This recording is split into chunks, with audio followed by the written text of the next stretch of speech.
Chez BLI, nous avons intégré l'impact investing depuis les années 2000. Nous avions conscience déjà à l'époque de ce que l'on appelle aujourd'hui les objectifs de développement durable et qui à l'époque en fait s'appelaient les objectifs de développement du millénaire. Ils ont été effectivement quelque part imposés par les Nations Unies. La communauté financière s'est rendue compte que la création de valeur dans la durée devait intégrer le développement durable. En 2017, BLI a signé les accords des Nations Unies pour l'investissement responsable. Bien avant cela, nous avions lancé 3 fonds de microfinance qui sont arrivés à échéance en 2017 justement. Depuis le début de cette année, nous avons intégré plus activement l'ESG et le respect quelque part des objectifs de développement durable dans notre méthodologie d'investissement obligataire. Nous pensons qu'il est important d'intégrer non seulement des concepts tels que l'inclusion financière, mais aussi clairement le hors-réseau, afin d'atteindre au mieux ces différents objectifs tels que proposés par les Nations Unies aujourd'hui.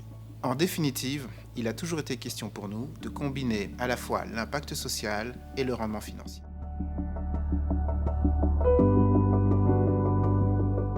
Ces deux notions, l'inclusion financière et le hors-réseau électrique, sont importantes pour notre entreprise parce qu'elles permettent de résoudre un bon nombre de problèmes pour les communautés les plus pauvres de la planète. Via l'inclusion financière, nous permettons aux populations qui se situent à la base de cette pyramide économique d'avoir accès aux services financiers et de ce fait de pouvoir régler certains de leurs problèmes, que ce soit l'éducation, que ce soit tout simplement la santé ou encore la réduction effectivement des écarts hommes-femmes. L'inclusion financière est importante en ce sens et elle permet à ces populations d'intégrer quelque part la chaîne de valeur locale et même voire globale dès le moment où ces populations ont accès au capital et d'une certaine manière bénéficient d'une confiance de leur contrepartie. Pour ce qui est de l'électrification hors réseau, le hors réseau est une innovation que nous considérons être majeure.